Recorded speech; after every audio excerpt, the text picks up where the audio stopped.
For a very long time, Lagos had not seen the likes of Naomi Williams. She was a 28-year-old billionaire heiress who owned Williams Group Holdings, a massive empire her late father, Chief Richard Williams, had built from nothing. The company had factories, real estate, oil investments, and enough money to buy half of Victoria Island if Naomi wanted to. But despite all this wealth, despite the mansion in Banana Island and the convoy of luxury cars parked in her garage, Naomi felt like she was drowning in emptiness. Every morning she would wake up in her king-sized bed, look at the ceiling, and ask herself the same question. Is this all there is to life? Her friends were not really friends. They were users dressed in designer clothes, smiling with their lips but plotting with their hearts. The men who asked her out did not see Naomi the woman. They saw Naomi the bank account, Naomi the connection, Naomi the trophy. They could parade around to prove they had made it in life. Even her own relatives only called when they needed money for one business venture or another. She was tired of the fake love, the pretend concern, the shallow conversations that never went deeper than what bag she was carrying or which exotic country she had just visited. One evening, as she sat on her balcony watching the Lagos sunset paint the sky orange and pink, an idea came to her like lightning striking a tree. What if she could experience life as a normal person? What if she could walk among regular people without the burden of her name and her wealth? What if she could find someone who would love her for who she was, not what she had? Her best friend and personal assistant, Joy, thought she had gone completely mad when Naomi explained her plan the next morning. "Madam, please tell me you are joking," Joy said, her eyes wide with shock. "You want to disguise yourself as a poor street seller?" Naomi nodded excitedly. "Yes, I will sell roasted corn near Lekki Toll Gate. I will dress in simple clothes, tie my hair with an ordinary scarf, and live like a normal woman. Nobody will recognize me." Joy nearly fainted. "Madam, your father is turning in his grave right now.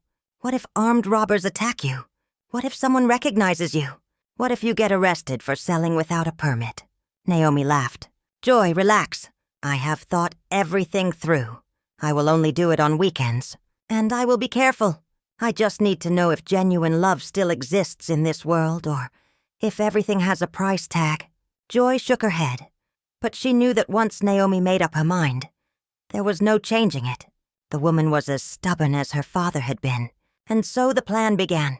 Naomi bought simple clothes from Yaba Market, not the expensive boutiques she usually shopped at. She learned how to roast corn by watching YouTube videos and practicing in her kitchen while her confused chef watched from the corner. She even practiced speaking like a regular Lagos street girl, dropping the polished English accent she had learned from expensive private schools abroad. Within 2 weeks, Naomi Williams, the billionaire heiress, had transformed into Nomi, a simple corn seller trying to survive in Lagos. Every Saturday and Sunday morning, she would leave her mansion before sunrise, dress in her disguise, and set up her small stall near Lekki Toll Gate, where the traffic was always heavy and the customers were plenty. Her driver, Emeka, would park far away and watch her from a distance, ready to intervene if anything went wrong. And for the first time in years, Naomi felt alive. She felt real. She haggled with customers over 20 naira. She joked with other street vendors. She felt the hot sun on her skin and the smoke from the coal in her eyes. This was life, raw, unfiltered, and surprisingly beautiful. Everything changed on a bright Saturday afternoon when a sleek black Range Rover pulled up near her stall and outstepped the most handsome man Naomi had ever seen. He was tall, well-built, wearing an expensive suit that probably cost more than most people earned in a year. And he carried himself with the kind of confidence that screamed, "I own the world."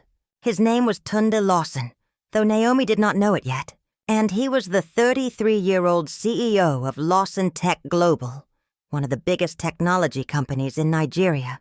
Tunde was stuck in the famous Lagos traffic on his way to a business meeting when his assistant suggested they buy some corn to eat while waiting. Tunde hated street food. He considered it beneath him. But his stomach was growling like an angry lion, so he agreed. When he walked up to Naomi's stall, she was busy fanning the coals and turning the corn, her face sweaty and her smile genuine. "Good afternoon, sir," she said cheerfully. "Fresh corn, well roasted. Very sweet." Tunde looked at her with the kind of expression rich people give to street vendors, a mixture of pity and mild disgust. "How much?" he asked coldly. "1 cob is 200 naira, sir," Naomi replied. Tunde pulled out his wallet and threw a 1,000 naira note on her small table. "Keep the change," he said dismissively, as if he was doing her the biggest favor in the world. But Naomi did something that shocked him completely. She picked up the money, counted out 200 naira, and handed the rest back to him. "Sir, not everything good has a price," she said with a calm smile. "I am selling corn, not my dignity. Take your correct change." Tunde stood there frozen like a statue, staring at this simple corn seller who had just rejected his generous tip. In his world, everyone took whatever money he offered. Everyone said, "Yes, sir, thank you, sir, God bless you, sir."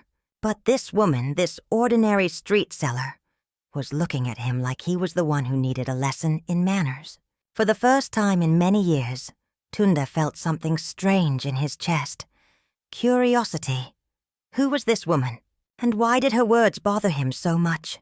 He took his corn and walked back to his car. But throughout his meeting that afternoon, he could not focus. His mind kept wandering back to the corn seller with the bright smile and the sharp tongue. Not everything good has a price. What did she mean by that?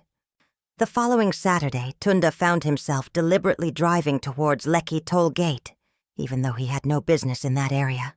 He told himself he just wanted good corn, but deep down, he knew he wanted to see her again. When he arrived, she was there at her usual spot, laughing with another customer. She looked up, saw him, and her smile widened. "Ah, the big man is back," she teased. "You have come to throw money at me again?" Tunde could not help but smile. "No, I came to buy corn like a normal customer." She laughed, a sound so genuine and free that it made something inside Tunde's cold heart crack open just a little bit. "Okay, sir, sit down. Let me give you the best corn in Lagos." He sat on the small bench near her stall, and they began to talk. At first, it was just small talk about the weather and the terrible traffic, but slowly their conversations became deeper. Naomi, still pretending to be Nomi the corn seller, would ask him questions about life, about happiness, about what made him feel alive.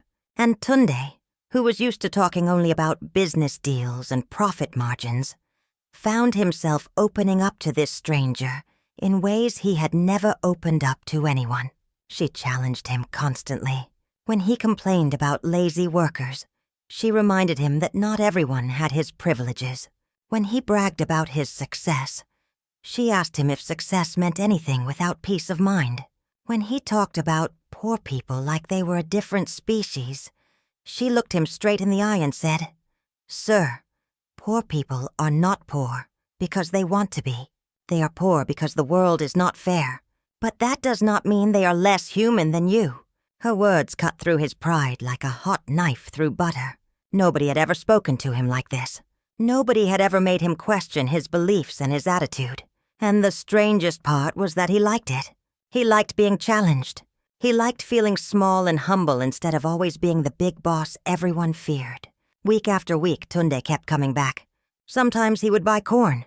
Sometimes he would just sit and talk with her while she served other customers. He learned that she was an orphan, or so she told him. He learned that she dreamed of owning a small restaurant one day. He learned that despite her difficult life, she was always smiling, always hopeful, always kind to everyone who came to her stall. And slowly, without even realizing it, Tunde Lawson, the billionaire who believed that love was for weak people, was falling deeply in love with a woman he thought was a poor corn seller. He started bringing her small gifts, a new apron, a better coal stove, an umbrella to protect her from the sun, and every time she would accept them with genuine gratitude, not the fake appreciation he was used to receiving from people who wanted something from him. One Sunday evening, as the sun was setting and the traffic was finally clearing, Tunde sat on her bench and said something he had never said to any woman before. "Naomi, I think I am falling in love with you." Naomi's heart stopped. She looked at this proud billionaire who had slowly transformed into a humble, caring man right before her eyes. And she wanted to tell him the truth. She wanted to say, "My name is not Naomi. I am Naomi Williams. I am richer than you. I own the Williams Foundation that sponsors some of your corporate charity projects." But the words got stuck in her throat because she was afraid that once he knew the truth, everything would change. So instead she smiled and said softly, "Love is not for people like us, sir. You live in Ikoyi. I live in one room in Ajagunle. Our worlds are too different." Tunde shook his head. "I do not care about our different worlds, Naomi. I care about you. You make me laugh. You make me think. You make me want to be a better person. Is that not what love is supposed to do?" Naomi felt tears gathering in her eyes, but she blinked them away. She wanted to believe him. She wanted to trust that his love was real. But a small voice in her head kept whispering, "What if he is only saying this because he thinks you're poor? What if knowing you are rich changes everything?" Before she could respond, her phone rang. It was Joy calling with an emergency. "Madam, you need to come home now. There is a problem with the foundation gala. It is in 3 weeks and the event planner just canceled." Naomi's heart sank. The Williams Foundation annual charity gala was the biggest event of the year. Governors attended, foreign ambassadors attended, business moguls attended. And it was the one event where she had to appear as herself, as Naomi Williams, the heiress, not Naomi, the corn seller. She ended the call quickly and looked at Tunde. "Sir, I have to go. There is an emergency." Tunde looked concerned. "Is everything okay? Do you need help?" She shook her head. "No, sir. It is just a family matter. I will see you next week." But as she packed up her stall that evening, Naomi knew that next week might be too late. The gala was coming. And when it did, her double life would come crashing down like a house built on sand. The following 3 weeks were torture for Naomi. She continued going to her corn-selling stall on weekends because she could not bear to stop seeing Tunde. Their relationship had grown deeper. He held her hand. He told her about his childhood struggles. He confessed that despite all his money, he had always felt alone until he met her. And Naomi fell deeper in love with him every single day. But the gala was approaching like a storm cloud, dark and unavoidable. Joy kept begging her to tell Tunde the truth before the event. "Madam, please. This man loves you. If he finds out at the gala in front of all those people, he will feel betrayed and humiliated. Tell him now while you still have the chance." But Naomi was too scared. She kept postponing, kept making excuses, kept hoping that somehow a miracle would happen, and she would not have to choose between her real identity and the love she had found in disguise. Finally, the night of the Williams Foundation annual charity gala arrived. The venue was the prestigious Echo Hotel and Suites. The ballroom was decorated with gold and white crystal chandeliers hanging from the ceiling like frozen waterfalls. Governors, diplomats, business tycoons, and celebrities filled the room, dressed in their finest clothes and their fakest smiles. Tunde was there too, invited because Lawson Tech Global was one of the corporate sponsors of the foundation. He looked handsome in his black tuxedo, mingling with other guests and talking business. But his mind was elsewhere. His mind was on Naomi, his corn seller love, who he had not seen that weekend because she said she was traveling to the village for a family matter. He missed her. He wished she was here so he could show her this glamorous world and tell her that none of it mattered without her. Then the MC stepped up to the microphone and announced in a loud, clear voice, "Ladies and gentlemen, please give a standing ovation to the chairwoman of the Williams Foundation, the daughter of our late visionary, Chief Richard Williams, the beautiful and brilliant Miss Naomi Williams. The doors at the back of the ballroom opened slowly. Cameras flashed like lightning. A violin orchestra began playing, and through those doors walked Naomi. But not the Naomi that Tunde thought he knew. This Naomi was wearing a stunning silver gown that hugged her curves perfectly. Her hair was styled in elegant curls cascading down her shoulders. Diamond earrings sparkled on her ears. Her makeup was flawless. She looked like royalty walking among commoners. The entire room stood up and applauded. Governors smiled and waved at her. Businessmen nodded with respect. Cameras followed her every move as she gracefully walked towards the stage, her high heels clicking against the marble floor like a countdown to disaster. Tunde stood frozen in the middle of the crowd. His champagne glass slipped from his hand and shattered on the floor, but he did not even notice. His eyes were locked on the woman on stage. That face, those eyes, that smile. It was her. It was Naomi. But how? The MC continued. Miss Naomi Williams took over her father's empire at the young age of 25 and has grown it into one of the most successful conglomerates in West Africa. Through her foundation, she has built schools, hospitals, and empowerment centers across Nigeria. Tonight we celebrate her vision and her generosity. The room erupted in applause again, but Tunde could not hear anything. His ears were ringing. His heart was pounding so hard he thought it would explode. Naomi was Naomi Williams. The poor corn seller was a billionaire heiress. The woman he had been giving small gifts to could probably buy his entire company with her pocket money. He felt like the ground was collapsing beneath his feet. Everything he thought he knew was a lie. Every conversation, every smile, every moment they shared was built on deception. She had lied to him. She had played him for a fool. While he was opening his heart and falling in love like an idiot, she was probably laughing at him behind his back. The arrogant billionaire who fell for a fake, poor girl. What a joke. Naomi finished her speech on stage and began moving through the crowd, greeting guests and smiling for photographs. But her eyes were searching for one person. And when she finally saw Tunde standing near the pillar, with a look of pure betrayal on his face, her heart shattered into 1,000 pieces.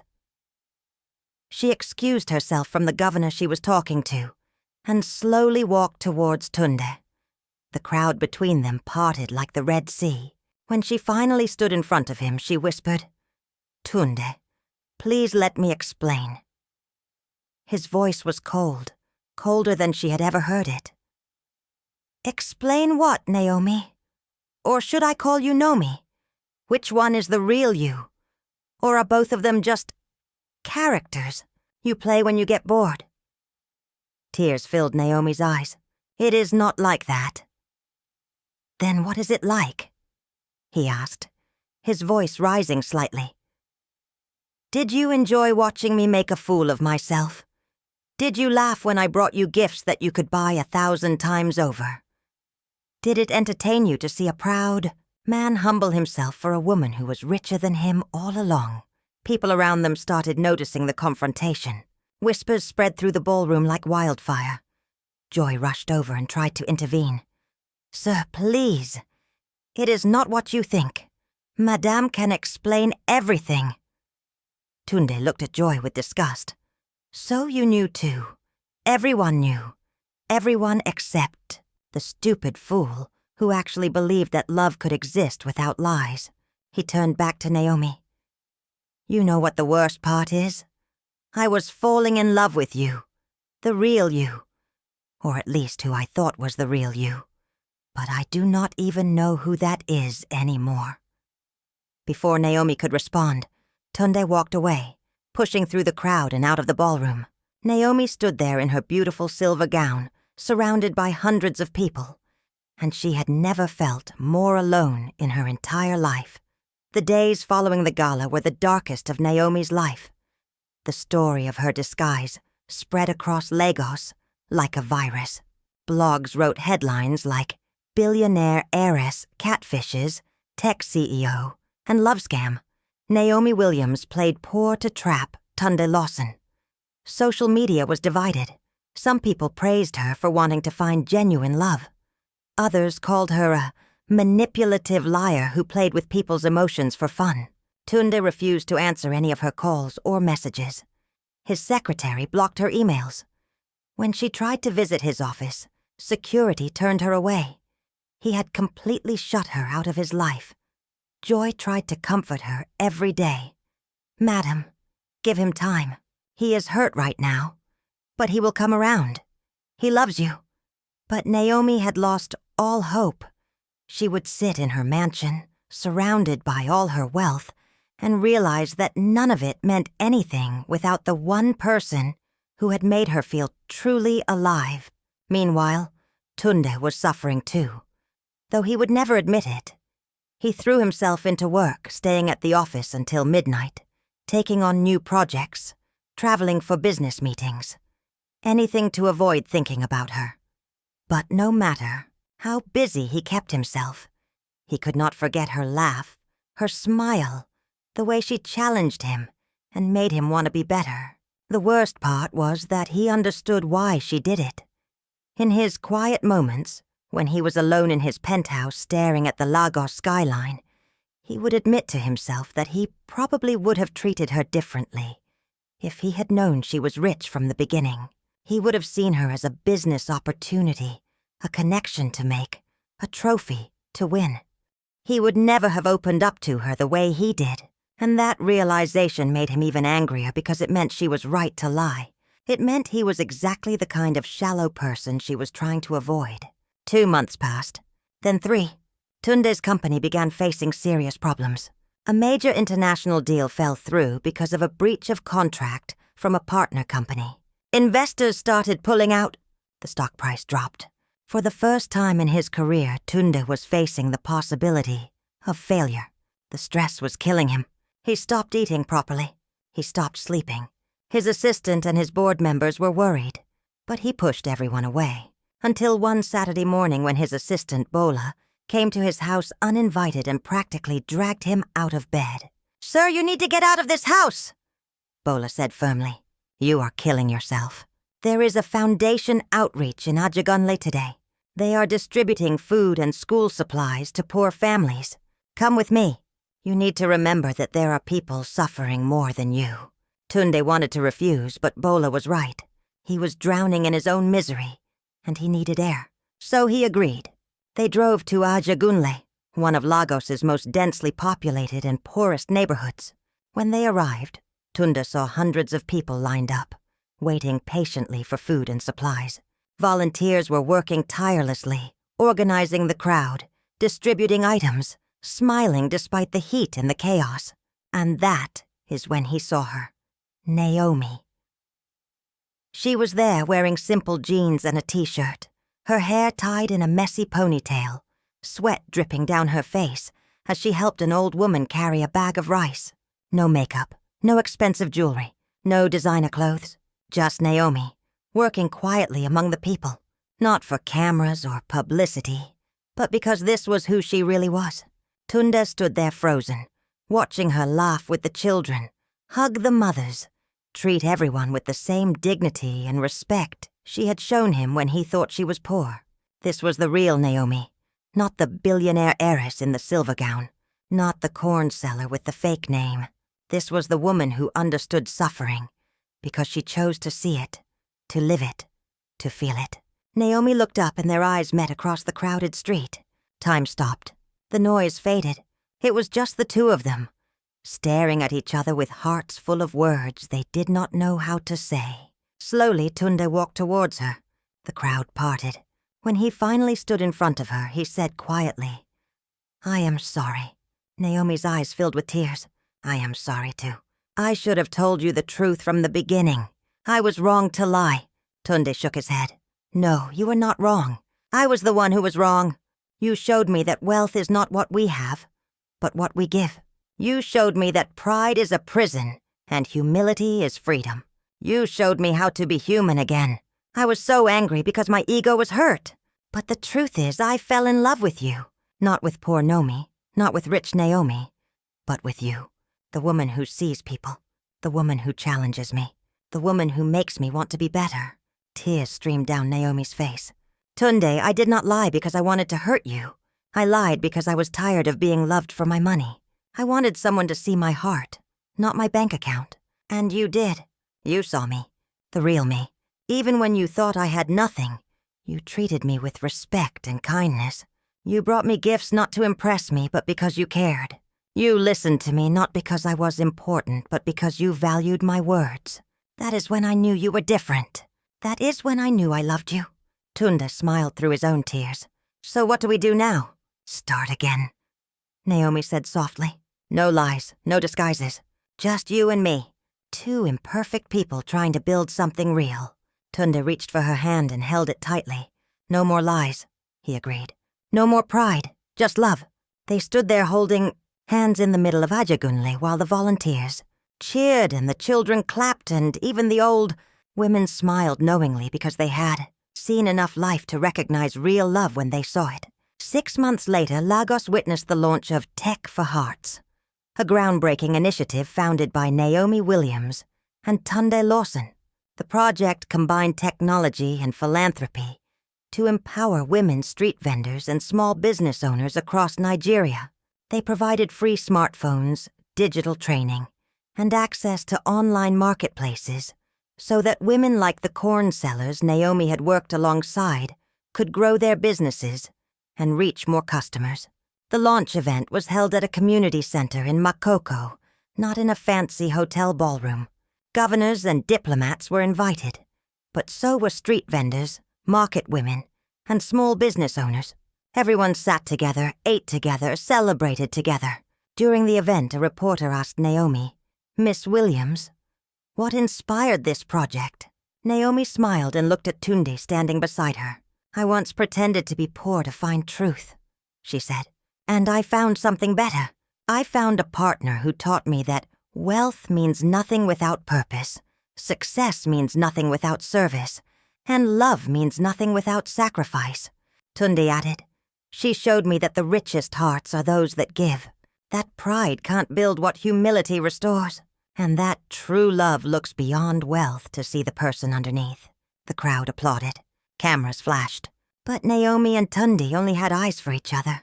Later that evening, after all the guests had left and the work was done, they drove to Tarkwa Bay Beach to watch the sunset.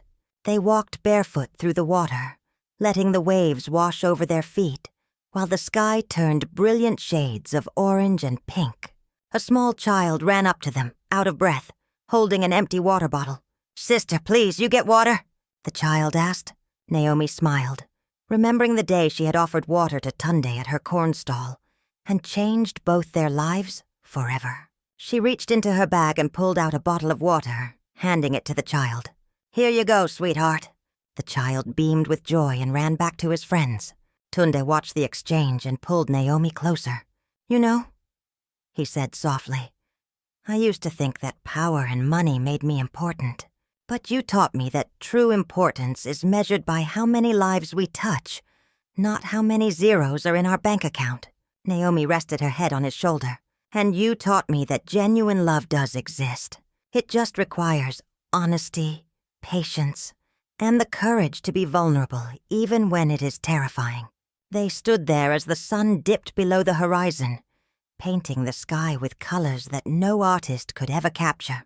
Two billionaires who had almost lost each other because of pride and fear, now standing together because they chose love over ego, truth over deception, and service over selfishness. This is how a story of lies and heartbreak turned into a beautiful tale of redemption and real love. Because sometimes we have to lose ourselves to find ourselves. Sometimes we have to pretend to be poor to discover true wealth. And sometimes we have to risk everything to gain everything. Naomi Williams pretended to be a beggar and found a billionaire who never knew she was richer than him. But in the end, they both discovered that the greatest wealth is not money or power, but the love we share and the lives we touch along the way. Hi, besties. Thank you for watching this story. This story is a reminder that true love looks beyond wealth, that pride can't build what humility restores, and that the richest hearts are those that give. Kindly share this story with your loved ones and give it a thumbs up. Subscribe to this channel if you have not done so by now. Until I bring another story your way, bye.